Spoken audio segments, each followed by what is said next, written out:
एक क्वेश्चन हम डिस्कस करते हैं। इसमें जितने भी सरफेसेस हैं कांटेक्ट में वे सभी के सभी स्मूथ हैं और जितनी भी पुलीस हैं वो लाइट हैं, स्ट्रिंग्स इनएक्सटेंसिबल हैं और कोई भी फ्रिक्शन नहीं लग रहा है, मतलब स्ट्रिंग और पुली के बीच में। और हमसे इसमें पूछा गया है कि ये जो 3 kg वाला ब्लॉक है ना, इसका एक्सेलरेशन कितना है। ओके वेल, तो अपन ये तो डेफिनेटली गेस कर सकते हैं कि ये जो 3m वाला मास है, 3m वाला एक मास यहाँ पर भी है, 3m वाला मास एक ये भी है, तो ये जो 3m वाला मास है उसका एक्सेलरेशन कुछ a इधर की ओर तो डेफिनेटली है। ऐसे में अगर हम देखें तो ये जो स्ट्रिंग है, ये वाली जो येलो कलर की स्ट्रिंग है, वो किसी एक्सेलरेशन a से नीचे की ओर आएगी। और अगर हम इस वाले पुल्ली को देखें, है ना, मतलब इस वाले पुल्ली को देखें, है ना, तो इस वाले पुल्ली को अगर हम देखें तो हम ये समझ सकते हैं कि ये वाली पुल्ली भी ए एक्सेलरेशन से नीचे की ओर आएगी। अब यार, हम जब नॉर्मल क्वेश्चंस करते थे जिसमें सिर्फ एक ऐसे सिंगल पुल्ली होती थी, मान लो भाई कि एक ये ऐसे सिंगल पुल्ली है ना, और इसमें हम क्या करते थे, जैसे मान लो यहाँ कोई मास m1 लगा दिया जाता था और यार जो दूसरा साइड है ना, उस साइड कोई मास दूसरा लगा दिया जाता था। तो मान लो मैं 2 मासेस मान लेता हूँ, m1 तथा m2। अब यार अगर ये ऊपर एक्सेलरेशन a से जाता था तो हम अंतिम इक्वेशन में क्या करते थे, g की जगह g+a कर लेते थे, है ना। और अगर इसके पास एक्सेलरेशन a नीचे की ओर होता था तो हम क्या करते थे, वहाँ पे g-a ऐड कर लेते थे, है ना। तो या मतलब तुम इसको सूडो फोर्स से ऐसे प्राप्त कर सकते हो। तो अब तुम ऐसे समझो कि ये जो पुली है ना, ये वाली पुली है ना, पुली नंबर 2 है ना, ये पुली नंबर 1 है और ये पुली नंबर 2 है। पुली नंबर 2 एक्सेलरेशन a से कहाँ की ओर जा रही है भाई, नीचे की ओर जा रही है। तो अगर मैं इस पुली में टेंशन T निकालूँ, है ना, टेंशन T निकालूंगा तो टेंशन T को लिख सकता हूँ मैं 2m1 m2g।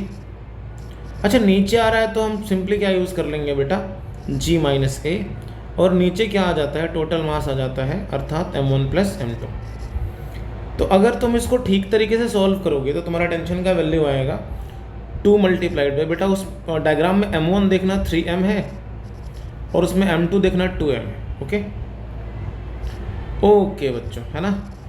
अच्छा, हम और आगे क्या कर देंगे, g-a, और बच्चा नीचे टोटल मास आपका क्या आ जाएगा, 5m। ठीक है, तो ये तो टेंशन T आ गई। अब यार अगर इन दोनों पुलीस में नंबर 2 पुली के वायर में अगर टेंशन बेटा T है, तो इस वाले में हमारा जो टेंशन होगा, इस वाले में जो हमारा टेंशन होगा वो 2T होगा। देख सकते हो, इस पॉइंट पर आकर के देखोगे तुम्हें पता चलेगा कि ये वाली जो येलो वाली पुली है ना, उसमें टेंशन 2T होगा।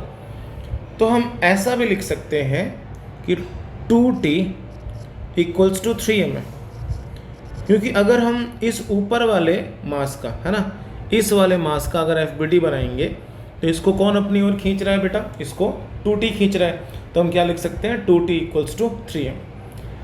तो बेटा 2T = अपन लिख सकते हैं 3m है, और टेंशन T हमारा कितना आया, ऊपर इक्वेशन रेडी है, इसको क्या करते हैं, सब्स्टिट्यूट करते हैं।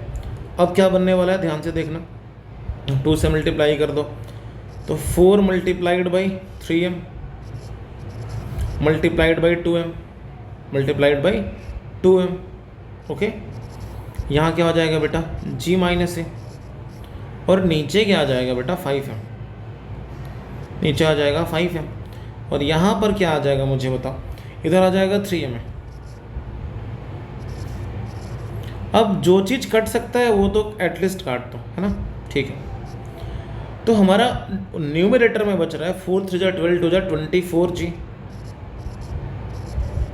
-24 है, और इधर क्या बच रहा है बेटा, 15 है। अब इसको सॉल्व करते हैं तो 24a की वैल्यू कितनी आ रही है, 24g उधर लेकर के जाएंगे अपन, 15a को इधर लेकर के आएंगे तो हमारा क्या बचने वाला है इसमें, तो 24a हमारा हो जाएगा 24g - 15a। तो ये कितना हो जाएगा बेटा, सॉरी, इसमें आप a को आप सही करोगे तो यहाँ से 24g की वैल्यू कितनी आने वाली है, 15 + 24 अर्थात 39A। ओके, तो बेटा यहाँ से एक्सेलरेशन ए की वैल्यू कितनी मिल जाएगी तुम्हें, तुम बताओ। तो ये हो जाएगा बेटा 24g/39, है ना। तो देख लो बेटा, है ना। तो 3 से एक जाएगा 8 टाइम्स में, 13 टाइम्स में, तो यह जाएगा बेटा 8g/13। Okay, so this is your answer बेटा। Acceleration is equal to 8g/13, है ना। आई होप ये तुम्हें क्लियर हो गया होगा। ओके, थैंक यू बेटा।